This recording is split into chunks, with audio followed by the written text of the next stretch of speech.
Dieu nous parle. Chaque jour, Charles et Carole vous présentent la leçon de l'école du sabbat.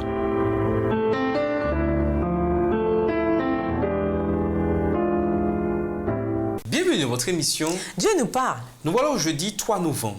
Point à juger. Une bonne partie des propos qu'Éliphaz a tenus à Job étaient exacts.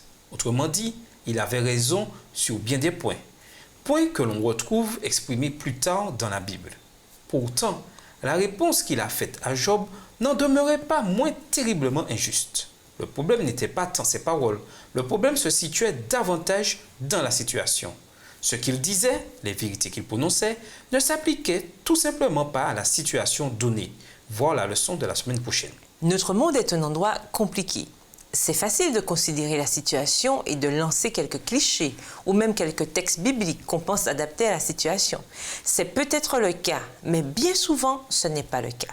Voyez cette déclaration d'Ellen G. White sur notre tendance à nous attribuer ce qui nous arrive. La Bible nous enseigne d'une façon parfaitement claire que ce que nous faisons est le résultat de ce que nous sommes. Nos expériences sont essentiellement le fruit de nos pensées et de nos actions.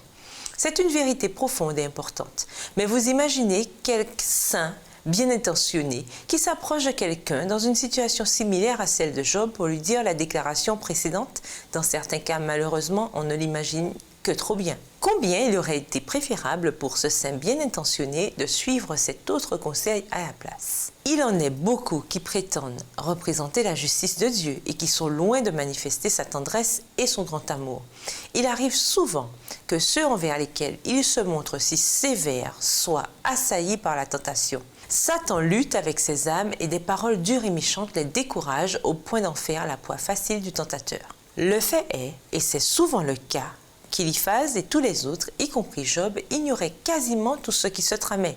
Ainsi, Éliphaz et sa promptitude à juger, même avec sa bonne théologie, n'étaient pas la bonne attitude à adopter, étant donné les circonstances. Pourquoi les textes suivants devraient-ils constituer notre préoccupation première dès que l'on se trouve face à quelqu'un, en particulier ceux que nous savons être fautifs? Matthieu 7, les versets 1 et 2, Romains 2, les versets 1 à 3, 1 Corinthiens 4, verset 5. Matthieu 7, les versets 1 et 2. Ne jugez point afin que vous ne soyez point jugés, car on vous jugera du jugement dont vous jugez, et l'on vous mesurera avec la mesure dont vous mesurez. Romains 2, les versets 1 à 3. Ô homme, qui que tu sois, toi qui juges, tu es donc inexcusable, car en jugeant les autres, tu te condamnes toi-même, puisque toi qui juges, tu fais les mêmes choses. Nous savons en effet que le jugement de Dieu contre ceux qui commettent de telles choses est selon la vérité.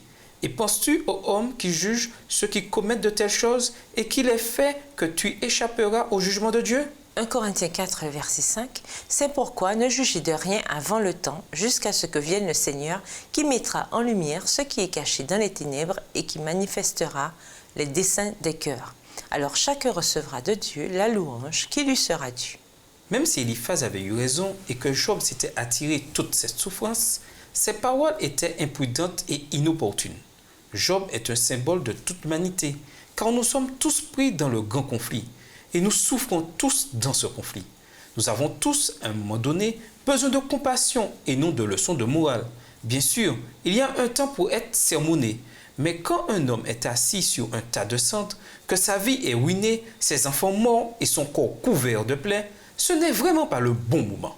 Et nous vous laissons avec la question du jour. De quelle façon pouvez-vous aider au maximum une personne qui souffre? Au revoir. Et à demain si Dieu veut. Dieu nous parle. Chaque jour, Charles et Carole vous présentent la leçon de l'école du sabbat.